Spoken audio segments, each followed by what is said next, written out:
যে ব্যাপারটার জন্য আমরা সবাই ওয়েট করছিলাম, বাংলাদেশের জয়। থার্ড ওয়ানডেতে বাংলাদেশ জিতে গেছে। বাংলাদেশ পাকিস্তানকে দ্বিতীয়বারের মতো ওয়ানডে সিরিজ হারিয়েছে। এই সিরিজটা বাংলাদেশের জন্য খুবই গুরুত্বপূর্ণ, এটা ইতিমধ্যেই সবারই জানা কথা। বাংলাদেশের 2027 বিশ্বকাপের প্রথম 3 ম্যাচ কিন্তু ইতিমধ্যেই হয়ে গেছে টেকনিক্যালি এই সিরিজের মধ্য দিয়েই। 3টা ম্যাচ বাংলাদেশ খেলেছে। বাংলাদেশের কেমন হলো, কেমন একটা সিরিজ হলো, আমরা এই সিরিজ থেকে কি পেলাম, বিশ্বকাপের টিকে থাকার মঞ্চে আমরা কতটুকু এগিয়ে থাকলাম, সব কিছু জানার চেষ্টা করব আমরা। আর এই যার কাছ থেকে জানবো তিনি ডেইলি সানের staff reporter Mohammad Zubair. Thank you so much. ভালো আছেন? জি ভাই, সিরিজটা গেল, 3টা ম্যাচ আমরা খেললাম। সিরিজের আগে বাংলাদেশের ক্রিকেটের একটা ডাউনফলই বলবো সিচুয়েশন ছিল। সেখান থেকে যখন সিরিজটা শুরু হলো, দুর্দান্ত একটা জয় দিয়ে আমরা সিরিজটা শুরু করলাম। কতটা কাঙ্ক্ষিত ছিল বাংলাদেশের ওই রকম বোলিং, একটা ব্যাটিং ফ্রেন্ডলি পিচ যদি আমরা বলতে চাই? না, বাংলাদেশের জন্য মানে কাঙ্ক্ষিত বললে ঘরের মাঠে যেহেতু বাংলাদেশকে এগিয়ে রাখাটাই স্বাভাবিক ছিল। আর পাকিস্তানের যে স্কোয়াডটা এখানে পাঠানো হয়েছে ওটাকে ডেভেলপমেন্ট স্কোয়াড বললেই মনে হয় সেফ হবে আর কি। তো সেই তুলনায় বাংলাদেশ খেলছে ঘরের মাঠে তাদের ফুল স্ট্রেংথ টিম নিয়ে। সো বাংলাদেশকে সিরিজে এগিয়ে রাখাটা, ইভেন 3-0 হওয়াটাই প্রত্যাশিত ছিল। শেষ পর্যন্ত সেটা হয়নি, আমরা 2-1 শেষ পর্যন্ত সিরিজটা জিততে পেরেছি। রেজাল্ট এরকমই হওয়ার কথা ছিল। বাস বাংলাদেশের সেকেন্ড ম্যাচে যে ব্যাটিং ধস্ট হয়েছে ওইটা বরঞ্চ অনাকাঙ্ক্ষিত ছিল। যে যদিও বাংলাদেশের গত কয়েক বছরের ব্যাটিং পারফরমেন্স স্পেশালি ওয়ানডেতে খুব একটা ভালো না, সেই থেকে একটা ইমপ্রুভ ব্যাটিং পারফরমেন্স প্রত্যাশিত ছিল এই সিরিজে, যেহেতু উইকেটটা ভালো। এটা আমরা খুব রেয়ার দেখি যে ঘরের মাঠে এরকম কনসিস্টেন্টলি ফ্রেশ কি বলবো স্পোর্টিং উইকেট থাকে আর কি। সেটার সুবিধাটা আমরা প্রথম ম্যাচে নিতে পেরেছি। টার্গেটটা ছোট ছিল, 114 রানের টার্গেট। পরের ম্যাচে আমরা 114 রানে অল আউট হয়েছি। পরবর্তীতে তৃতীয় ম্যাচে আমরা একটু হলেও কামব্যাক করেছি, যে উইকেটের যদিও একই উইকেট আবার ইউজ করা হয়েছে, প্রথম ম্যাচের উইকেটটাই ইউজ করা হয়েছে, তারপরেও শুরুর দিকে উইকেট ভালো ছিল ব্যাটিংয়ের জন্য। সেটার অ্যাডভান্টেজ তানজিদ তামিম নিয়ে দেখিয়েছেন তার ক্যারিয়ারের প্রথম সেঞ্চুরিটা করে। সো ব্যাটিংয়ের দিক থেকে যে কনসিস্টেন্ট পারফরমেন্সটা আশা করা হচ্ছে, একটা ম্যাচে সেটা হয়নি, প্রথম দুই ম্যাচে সেটা হয়েছে। সেদিক থেকে প্রত্যাশিত। আর যে রেজাল্ট সেটাও মোটামুটি প্রত্যাশিত। আর একটু 3-0 হলে আরেকটু মানে আরও বেশি স্বাভাবিক মনে হতো, কারণ হচ্ছে যে যেহেতু বাংলাদেশ ফুল স্ট্রেংথ টিম নিয়ে খেলছে আর পাকিস্তান এখানে বলা যায় তাদের ডেভেলপমেন্ট স্কোয়াড নিয়ে আসছে। পিচের কথা বললেন, বাংলাদেশ দুইটা ওয়ানডে একটা পিচে খেলেছে, আর যেটা বাংলাদেশ ব্যাটিংটা কোলাপস করেছে সেখানে বাংলাদেশ আলাদা একটা পিচে খেলেছে। হ্যাঁ, ফ্রেশ উইকেটে খেলেছে। পিচগুলো আমরা আগে থেকেই যেটা জেনে আসছি যে বিশ্বকাপকে লক্ষ্য করে পিচটা তৈরি করা হচ্ছে। মিরপুরে আমরা যেই কেলেঙ্কারি আছে বলা যায়, বা মিরপুরে যে দুর্নাম আছে, ওই পিচ থেকে সরে এসেছে। সাউথ আফ্রিকার মাঠকে টার্গেট করে পিচগুলো বানানো হয়েছে। 3টা ম্যাচ থেকে বোলারদের জন্য আমরা কী পেলাম? সাউথ আফ্রিকার কন্ডিশন, জিম্বাবুয়ে বা নামিবিয়া যেটা 2027 সালে বিশ্বকাপ হবে, সেখানকার কন্ডিশন দেখে অ্যাকচুয়ালি করা হয়েছে কিনা সেটা এখনই বলা খুবই, মানে তারা হয়তো বলছে, অফিসিয়ালি বলছেন, মেহেদী হাসান মিরাজ তার প্রি সিরিজ প্রেস কনফারেন্সে তাই বলেছেন, ইভেন কোচও তাই বলেছেন। কিন্তু আপনি যদি খেয়াল করে দেখেন, এটা বেসিক্যালি বাংলাদেশের হোম অ্যাডভান্টেজ নেওয়ার আদর্শ সুযোগ ছিল। আমরা ঘরের মাঠে 2টা ওয়ানডে সিরিজ দেখলাম গত অক্টোবরে। ওয়েস্ট ইন্ডিজ আমরা জানি যে স্পিনের দুর্বল, তার মানে আমরা স্পিন ফ্রেন্ডলি উইকেট বানাবো, এবং সেটা হয়েছে। এখানে তো ওয়েস্ট ইন্ডিজ মানে 50 ওভারই স্পিন বোলিং করিয়েছে, এই রেকর্ডটাও আছে। তারপরে পাকিস্তান যেখানে আসছে, ডেভেলপমেন্ট একটা স্কোয়াড নিয়ে আসছে। আমরা জানি যে পাকিস্তান স্পিনে ডেফিনেটলি ভালো করবেন, পেসে অতটা না। তো আমাদের যেহেতু পেস ব্যাটারি ভালো, তাসকিন, মুস্তাফিজ, নাহিদ রানা, সো আমরা পেস ফ্রেন্ডলি কনসিস্টেন্ট বাউন্সের, ইভেন এক্সট্রা বাউন্সের কিছু ক্ষেত্রে উইকেট বানান। সো ওই দিক থেকে যদি আপনি চিন্তা করেন, তাহলে আপনি বেসিক্যালি হোম অ্যাডভান্টেজই নিয়েছেন। হ্যাঁ, আপনি এই উইকেটে খেলতে যাবেন, যেটা সঙ্গে ছিল যে উইকেট অনেক ভালো ছিল, ব্যাটাররা অনেক বেশি স্বাচ্ছন্দ্য বোধ করেছে উইকেটে ব্যাটিং করার ক্ষেত্রে। এই কনসিস্টেন্ট যারা অন রেকর্ড বলছে বা অফ রেকর্ড বলছে, তারা উইকেটের প্রশংসা করেছে। মানে শুরু থেকে সবাই বলছে যে উইকেটটা খুব ভালো ছিল, এরকম উইকেটই থাকা উচিত, বা স্পেশালি ওয়ানডে ক্রিকেটের ক্ষেত্রে। থার্ড ম্যাচে যেটা আমরা দেখেছি, আজকে আমরা তৃতীয় ম্যাচে কথা বলছি, থার্ড ম্যাচে হয়তো 300, অন্যান্য দিন হয়তো 340-50 হতো, যেরকম স্টার্ট বাংলাদেশ পেয়েছে। যেহেতু উইকেটটা ফার্স্ট ম্যাচের ইউজড উইকেট, যত সময় গড়িয়েছে এটা একটু গ্রিপ করেছে, একটু বেশি নিচু বাউন্স হয়েছে Haris Rauf's ক্ষেত্রে হারিস আমরা রফের ক্ষেত্রে যেটা দেখেছি আর কি। সো ওই জিনিসটা ইউজ উইকেটের ক্ষেত্রে এটা খুবই স্বাভাবিক, বাট ওভারঅল সিরিজ জুড়ে উইকেট ভালো ছিল, যেটা ডেফিনেটলি ব্যাটসম্যানদেরকে কনফিডেন্ট দিবে, টপ অর্ডার ব্যাটসম্যানদেরকে স্পেশালি, যেটা আমাদের দরকার ছিল আর কি। সেটা তানজিদের সেঞ্চুরি, তানজিদের প্রথম ম্যাচের ওই কুইক ফায়ার 60, এগুলো বাংলাদেশকে অবশ্যই সামনে গোয়িং ফরওয়ার্ড পুরো ব্যাটিং গ্রুপে মানে সাহস যোগাবে, এটা নিশ্চিত। আমার বাংলাদেশের ব্যাটিং অর্ডার, আমি ব্যাটিং বোলিং দুইটা আলাদাভাবে জানতে চাইবো ভাই। ব্যাটিং অর্ডারে বাংলাদেশ অনেকগুলো পরিবর্তন আমরা দেখেছি, বিশেষ করে লিটনের ব্যাপারটা দেখেছি। ব্যাটিং কি পেলো, ব্যাটিং অর্ডারটা কি পেলো? আর শান্তর ব্যাপারটা একটু বলবেন, শান্তর ফর্মে ফেরাটা খুবই আপসেটিং, উনি নিজেও নিশ্চয়ই আপসেট, মানে নিজের পারফরমেন্সে হতাশ হবেন। বিকজ আমি যতটুকু শুনতে পেরেছি যে উনি প্রথম 2 ম্যাচে যখন এইরকম উইকেটের সুবিধাটা নিতে পারেননি, উনি সেট হয়ে আউট হয়েছেন প্রথম ম্যাচে, তখন উনি খুবই ডিসঅ্যাপয়েন্টেড ছিলেন যে এত ভালো উইকেটে আমি নিজেই রান করতে পারলাম না। এই জিনিসটা নিয়ে উনি নিজেই আপসেট ছিলেন। আমি শিওর যে তৃতীয় ম্যাচে উনি যেহেতু সেট হয়ে আউট হয়েছেন, উনি হতাশই থাকবেন আর কি। তো ওই হতাশাটা, আমি একটু অ্যাড করি জি। ভাই। আপনি প্রথম 2 ম্যাচের কথা বললেন, উনি নিজেই বলেছেন যে উনি খুবই আপসেট। থার্ড ওয়ানডের আগে কিন্তু উনি একমাত্র ক্রিকেটার মাঠেও চলে এসেছেন। ওই কারণেই ওই হতাশা থেকে আর কি একটু কিভাবে রিদমটা ফিরিয়ে আনা যায়। যেটা হয়েছে শান্তর ক্ষেত্রে প্রথম ইনিংসটা, ইভেন আজকের ইনিংসটাও খুবই রিদম, মানে স্টার্ট খুব ভালো হচ্ছে, যেটা হয় 20-30 পর্যন্ত খুব ভালো খেলছেন। চিজি আইসক্রিমের সাথে ভেলভেটি কেকের মিশ্রণে পোলার রেড ভেলভেট আইসক্রিম, মন ভালো থাক। এটা কিন্তু ওইটা থেকে লম্বা করা, যেটা আমরা তানজিদের ক্ষেত্রে দেখেছি, সেই জায়গাটা আর কি মিসিং। ওই লম্বা ইনিংসটা আমরা ওর কাছ থেকে পাইনি। এই জিনিসটা নিয়ে ডেফিনেটলি শান্ত নিজেও হতাশ হবেন, যেহেতু খুবই ভালো উইকেটে সিরিজে 3টা ম্যাচ খেলা হলো আর কি। এবার যদি লিটনের কথা বলতে চাই, লিটনকে স্পেশাল বলা হয়েছিল এই সিরিজে 5-এ খেলানো হবে, এরকম একটা কথা বলানোর পরে কিন্তু খেলানো হয়নি। 4-এ তিনি নেমেছেন। আজকেও ভালো একটা ইনিংস খেলেছেন। দ্বিতীয় দিন যখন সব ব্যাটাররা কলাপস করেছে, একটা সময় মনে হয়েছিল যে লিটন থাকলে হয়তো ম্যাচটা আমাদের ফেভারও চলে আসতে পারতো। লিটনকে কি এই জায়গায় ঠিকঠাক দেখছেন?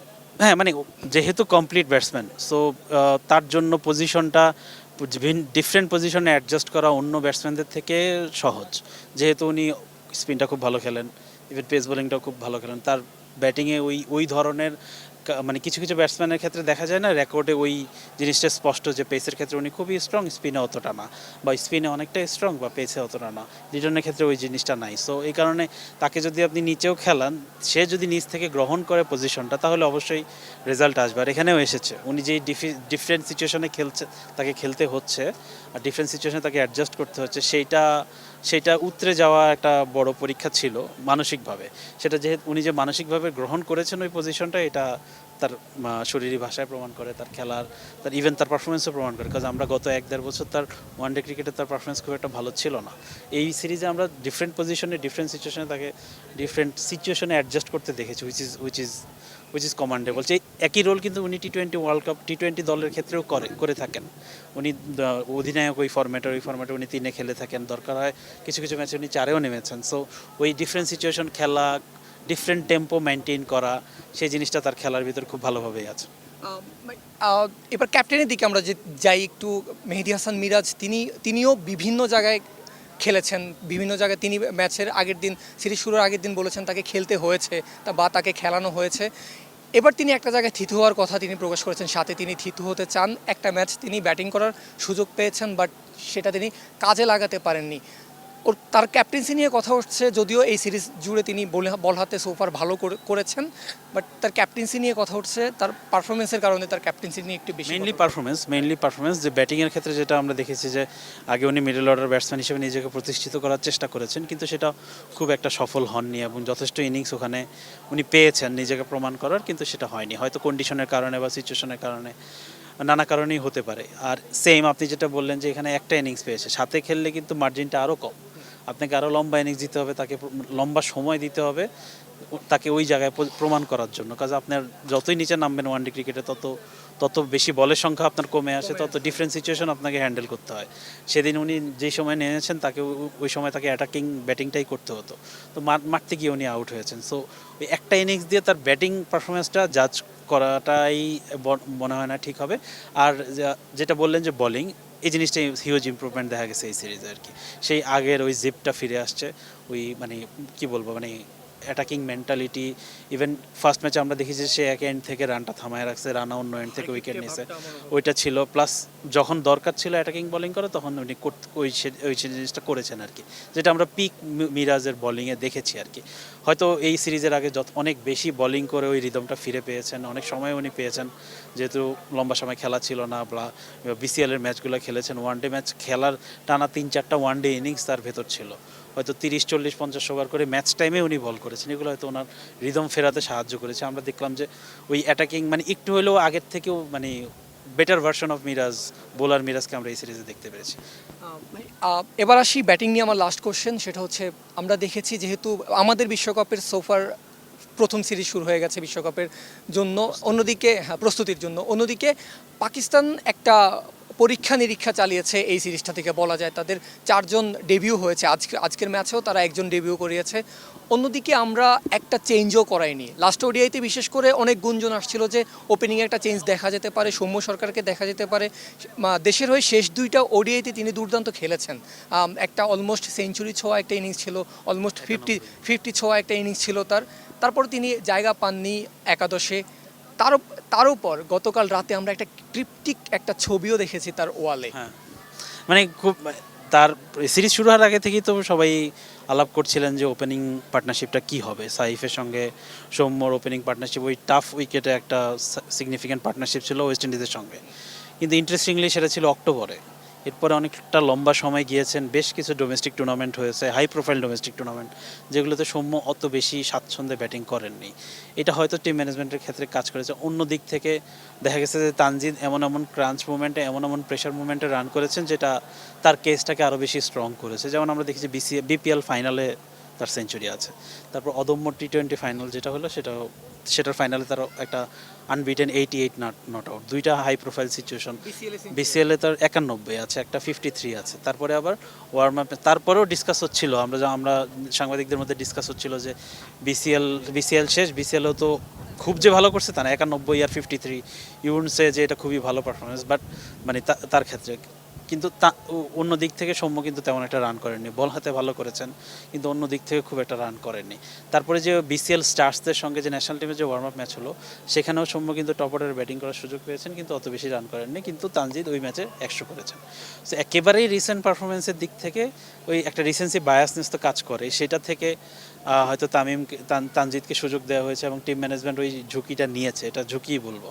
ওই ঝুঁকিটা নেওয়ার কারণে আপনি প্রথম ম্যাচে তো তার 60 অড রানের একটা ইনিংস, 114 রানের রান চেজ, যেটা খুব একটা কঠিন ছিল না হয়তো। তারপরেও সে যে অ্যাটাকিং ব্যাটিং, হ্যাঁ ওইটা দিয়ে তার মানে অ্যাটাকিং সামর্থ্যটা একটা প্রমাণ করেছেন। দ্বিতীয় ম্যাচে উনি তার ফেভারিট শট খেলতে গিয়ে 0 রানে আউট হয়েছেন, একদম ফিল্ডারের কাছেই ক্যাচ দিয়েছেন শাহিন, উনি 1 রানে মানে খুবই ডিসঅ্যাপয়েন্টেড হবেন উনি নিজেই।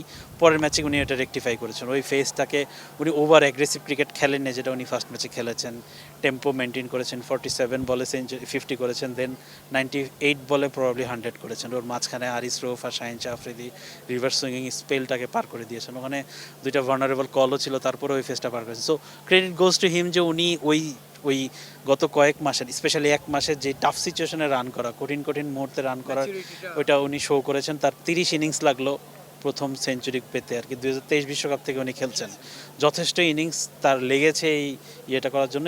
এটাও ডেফিনেটলি তাকে হতাশ করবে যে এত সময় কেন লাগলো তার মাপের ব্যাটসম্যানদের জন্য আর কি। বাট আপনি যেটা বললেন অন্য দিক থেকে সাইফ হয়তো 3 ম্যাচেই রান করেন নাই, ইভেন বিসিএলও খুব বেশি রান করেন নাই। বাট যে জিনিসটা সাইফের অ্যাডভান্টেজ, যেটা এর আগে অনেক রাইট হ্যান্ডেড ওপেনারদের ক্ষেত্রে হয়েছে যে বিজয় বা অনেকে বাংলাদেশ যেটা করে, যে একটা রাইট হ্যান্ডেড ওপেনার অপশন, কারণ হচ্ছে যে আপনার 3-এ শান্ত, এরপরে আবার 3-এ শান্ত, তার মানে আপনি যদি টানা 3-4 জন লেফটি হয়ে যায় আর কি। সো আপনি এটা করতে মানে ইন্টারন্যাশনাল টিমের ক্ষেত্রে আপনি এটা করা খুবই টাফ। আপনি একটা না একটা টাইমে অপোনেন্ট খুব ইজি হবে আপনাকে প্ল্যান করা, তো সেই জিনিসটা অ্যালাউ না করার জন্য আপনার একটা রাইট হ্যান্ডেড অপশন লাগে।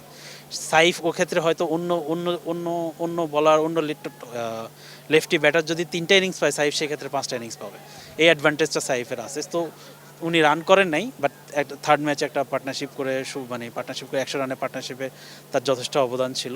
তো এই একটা জায়গায় হয়তো আপনি বলতে পারেন যে ইউ ক্যান গেইন, মানে আপনি হয়তো ঝুঁকি নিতে পারতেন সৌম্যকে সাইফের জায়গায় খেলিয়ে তৃতীয় ম্যাচটা দেখতে পারতেন, সেক্ষেত্রে হয়তো আপনার টপ অর্ডারের 3জন লেফটি হয়ে যেত, তারপরে ওইটা করতে পারতেন।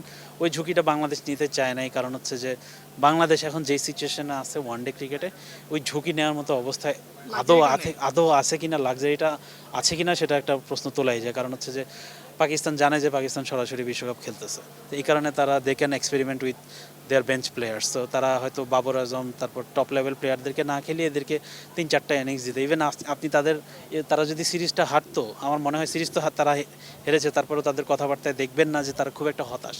বিকজ তারা চিন্তা করছে, হ্যাঁ তারা এই সিরিজ থেকে তারা একটা লেফট হ্যান্ডেড ওপেনার অপশন পাইলো, সে তারপরে হয়তো একটা অলরাউন্ডার অপশন পাইলো, সাদাকাত আবার বোলিংও ভালো করে। সো এই পাকিস্তানের জন্য এই সিরিজটা ছিল এরকমই পরীক্ষা নিরীক্ষা, আর বাংলাদেশের জন্য ছিল হচ্ছে যে কীভাবে র্যাঙ্কিংয়ে এগিয়ে যাওয়া যায়, কীভাবে সরাসরি বিশ্বকাপটা নিশ্চিত করা যায়। এই কারণে বাংলাদেশ এক্সপেরিমেন্ট খুব একটা করেনি, তাদের সেরা একাদশটা নিয়ে তাদের সবচাইতে ফেভারেবল ভেন্যুতে 3টা ম্যাচ খেলেছে। আরেকটা কোশ্চেন এই এই এই সেন্সে আমি করতে চাই, এই টপিকে করতে চাই, বাংলাদেশ যদি গত ম্যাচে যদি সিরিজটা কনফার্ম করে ফেলতে পারতো তাহলে কি একটা অপশন থাকতো? সেক্ষেত্রে হয়তো একটা ব্যতিক্রমী চিন্তা আসতে পারতো, কিন্তু সেটা হয়নি। আর ব্যাটিংয়েই যেহেতু বাংলাদেশের ধসটা নেমেছে, সেই কারণে ওই লাক্সারিটা নেওয়ার সুযোগ হয়নি। আমরা দেখেছি যে প্রথম 2 ম্যাচে নতুন বলে কিন্তু বলাররা উইকেট নেয়নি। তাসকিন ওয়াজ রাস্টি, মুস্তাফিজ নতুন বলে কখনোই সাকসেসফুল না। তো কিন্তু প্রথম 2টা ম্যাচ কিন্তু বাংলাদেশ নতুন বলে মুস্তাফিজকে করিয়েছে, কিন্তু ওই জায়গায় হয়তো শরীফুলকে সুযোগ দেওয়া যেত, যে কিনা বিপিএলের হাইয়েস্ট উইকেটেকার ছিল, টুর্নামেন্ট সেরা বলার ছিলেন, টুর্নামেন্ট সেরা প্লেয়ার ছিলেন। সো তার বলিংটা হচ্ছে তিনি বেসিক্যালি নতুন বলের স্পেশালিস্ট। তো বাংলাদেশ সেটাও করেনি।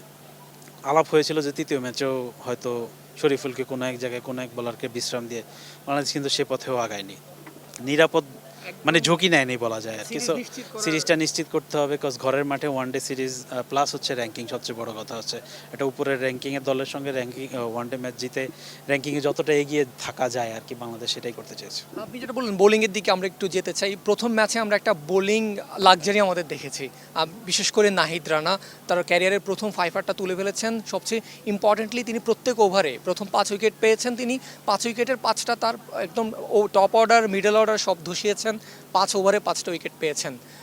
অলমোস্ট বলা যায় 8-9 ওভারের দিকে তিনি সম্ভবত বোলিংয়ে এসেছেন, নতুন বলটাই তিনি পেয়েছেন। ওইখান থেকেই কি বাংলাদেশ আজকে তাকে নতুন বল দিয়ে শুরু করেছে থার্ড ওভার দিতে? ইন্টারেস্টিংলি উনি কিন্তু গত বছরের মার্চ থেকে টেস্ট ক্রিকেটে নতুন বলে বোলিং করেন, দ্যাট ওয়াজ ওইটাই হচ্ছে ফার্স্ট। কিন্তু আমরা জানি যে উনি বেসিক্যালি মিডল ওভার বলার, ইভেন টেস্ট ক্রিকেটেও তার, ইভেন ফার্স্ট ক্লাস ক্রিকেটে সে যখন রাজশাহীর ফার্স্ট ক্লাস ক্রিকেট খেলা শুরু করে তখন কিন্তু তাকে সেকেন্ড নিউ বল মানে সেমি নিউ বলেই বোলিং করানো হতো, থার্ড পেসার হিসেবেই খেলতেন। কিন্তু টেস্ট ক্রিকেটে আমরা ঘরের মাঠে আমরা যখন 2জন পেসার খেলাই তখন তো নতুন বলটা তাকে নিতেই হবে। সো ওই পরীক্ষার মধ্য দিয়ে কিন্তু তাকে অলরেডি যেতে হয়েছে আরও কোন এক্সট্রিম সিচুয়েশনে টেস্ট ক্রিকেটে। সো আজকে যখন ওয়ানডে ক্রিকেটে হলো খুব একটা নতুন কিছু লাগে নাই, আর তার একটা ন্যাচারাল আউটসুইং আছে, so that helps with new ball bowling. তো ওই যে আর প্রথম ম্যাচে আমরা দেখলাম যে তাকে নবম ওভারে 10ম ওভারে আনা হলো, ওই ওভারে কিন্তু বাংলাদেশ প্রথম ব্রেক থ্রুটা দেয় আর কি। সো তাসকিন প্রথম 4 ওভারে উইকেট দেয়নি, মুস্তাফিজও প্রথম 4 ওভারে উইকেট আনতে পারেনি। মুস্তাফিজ হয়তো নতুন বলের এক্সপার্টও না সেক্ষেত্রে। তো তারপর যখন রানাকে আনা হলো, রানা ইমিডিয়েটলি কিন্তু ব্রেক থ্রু দিল, এরপর তো কী হলো এটা ইতিহাস। তো নতুন বলে রানা একটা অপশন হতে পারে, সেটা একটু বোঝা গেল আর কি। যদি দেখা গেছে যে মিরপুরেই ওয়ানডে খেলা কিন্তু বাংলাদেশ কন্ডিশন এতই এক্সট্রিম যে 2জনের বেশি পেসার খেলাতে পারতেছে না, তখন আপনার নতুন বলে রানাকে ইউজ তো করতেই হবে। সেক্ষেত্রে 140+ নতুন বলার কিন্তু খুব রেয়ার ওয়ার্ল্ড ক্রিকেটে। দেখা যায় যে এই টাইপের বলারগুলোরে সবাই সেকেন্ড স্পেলে বা মানে থার্ড পেসার হিসেবেই খেলায়, হিট দ্য ডেক হার্ড টাইপের বলার, ওই অ্যাটাকিং মেন্টালিটিটা ইউজ করে আর কি মিডল ওভারে যখন ব্যাটসম্যানরা সেট থাকে আর কি। বাট আমরা বাংলাদেশের কন্ডিশন এবং বাস্তবতা হয়তো তাকে মাঝে মাঝে আমরা এরকম নতুন বলে দেখতে পারি। আমার লাস্ট কোশ্চেন, সিরিজটা গেল, বাংলাদেশ সিরিজটা জিতেছে, এই সিরিজটা থেকে বাংলাদেশ কি পেয়েছে আর কি পায়নি যেটা পাওয়া উচিত ছিল? কনফিডেন্ট, সবচেয়ে বড় কথা হচ্ছে কনফিডেন্ট। আপনি ব্যাটসম্যানদের ক্ষেত্রে কনফিডেন্ট, টপ মানে ভালো উইকেট দিলে যে বড় রান হয়, ব্যাটসম্যানরা যে লম্বা ইনিংস খেলতে পারে সেটার একটা উদাহরণ দেখলাম আমরা এখানে। আর বোলারদের ক্ষেত্রে আমরা দেখলাম যে মানে রান কম্পিটিশন, আমাদের ফাস্ট বোলিং গ্রুপের মধ্যে এত বেশি কম্পিটিশন, রানা 1-1.5 বছর পরে ওয়ানডে দলে ফিরেই একটা ম্যাচ জিতিয়ে দেওয়ার মতো স্পেল করতে পারলো আর কি। ওই জিনিসগুলো আমরা দেখতে পেলাম আর কি। কিন্তু আরেকটা জিনিস দেখলাম যে আমাদের নতুন একটা মিডল অর্ডার খেলানো হলো, সেটা খুব বেশি সিগনিফিকেন্ট পারফরমেন্স করে নাই, কিন্তু যে ওটার মধ্যে যথেষ্ট ঝলক ছিল যে হ্যাঁ ভবিষ্যতে এই মিডল অর্ডারটা ওয়ার্ক করতে পারে। 4-এ লিটন, 5-এ আজকেও থার্ড ম্যাচে তো তৌহিদ হৃদয় একটা টাফ কন্ডিশন ছিল যখন উনি ব্যাটিং করছিলেন, তখন একটা স্ক্র্যাপি 40 অড রানের ইনিংস ছিল। সো রান আসছে আর কি, রান আসছে, ভালো উইকেট বা ডিসেন্ট উইকেটে যে ব্যাটসম্যানরা রান করে আস্থা রাখতে পারে সেটা আজকে দেখা গেছে। আর কি পাওয়া উচিত ছিল যেটা আমরা পাইনি, দরকার ছিল? যদি মানে আমরা একটু সাহসী হতাম, আমরা সেই সুযোগ নেই, যদিও সাহসী হতাম আরেকটু বেশি এক্সপেরিমেন্ট করতে পারতাম যদি বেঞ্চের প্লেয়ারদের ক্ষেত্রে বা আরেকটু বেশি, হ্যাঁ টপ লেভেল, যেমন ইভেন আমরা we know what Taskin can do, we know what Mustafiz can do. So আমরা হয়তো ওই জায়গায় আরেকটু এক্সপেরিমেন্ট করতে পারতাম। আমরা হয়তো ব্যাটিংয়ে আমাদের খুব বাজে সময় যাচ্ছিল, ব্যাটিং হয়তো অত বেশি এক্সপেরিমেন্টের সুযোগ ছিল না, সেটা আমরা করিও নেই এবং করাটাও আমার মনে হয় না যৌক্তিক ছিল, কারণ ওখানে অপোনেন্ট টিমে শাহিন শাহ, আফ্রিদি হারিস যথেষ্ট ভালো পেডিগ্রিওয়ালা ইন্টারন্যাশনাল বলার ছিল। সো সেক্ষেত্রে আপনি ব্যাটিংয়েরটা হয়তো বাদ দিলেন, কিন্তু পেস বোলিং ডিপার্টমেন্টে আমরা জানি যে আমরা সাউথ আফ্রিকা যাচ্ছি, আমরা জানি তাসকিন সাউথ আফ্রিকা কী করতে পারে, মুস্তাফিজ কী করতে পারে, রানাকে আমরা নতুন করে দেখলাম, এরকম হয়তো আরও একজনকে দেখা যেত আর কি, কাজ হয়তো সামনে নিউজিল্যান্ড সিরিজে সেটা আমরা দেখতে পাবো। ধন্যবাদ, থ্যাংক ইউ জুবায়ের। দর্শক, যেটা বললেন মোহাম্মদ জুবায়ের, যে বাংলাদেশ কনফিডেন্ট পেয়েছে এই একটা সিরিজে, আর এই কনফিডেন্টটাই বাংলাদেশকে ধরে রাখতে হবে নেক্সট মান্থে বাংলাদেশ লড়বে একই জায়গায় বাংলাদেশের মাটিতে নিউজিল্যান্ডের বিপক্ষে। সেখানেও এইরকম কনফিডেন্ট ধরে রাখতে হবে, ম্যাচ জিততে হবে, কারণ ওই যে টিকে থাকার লড়াইটাতেই বাংলাদেশ আছে, র্যাঙ্কিংয়ের লড়াইটাতেই বাংলাদেশ আছে। বাংলাদেশকে র্যাঙ্কিংয়ের লড়াই টিকে থেকে বিশ্বকাপ কনফার্ম করতে হবে। যেই জিনিসগুলো জুবায়ের বললেন যে বাংলাদেশের পাওয়ার কথা ছিল, কিন্তু বাংলাদেশ হয়তো আমাদের সেই লাক্সারিটা অথবা সেই সামর্থ্যটা এখন নেই, কারণ যেহেতু আমরা র্যাঙ্কিংয়ের জন্য লড়ছি, একটা জায়গায় টিকে থাকার জন্য লড়ছি। তবে আমরা আশা করব সেটা রিকভার করে যেভাবেই হোক বাংলাদেশ ক্রিকেটে সব কিছু ভালোভাবে এগিয়ে যাবে।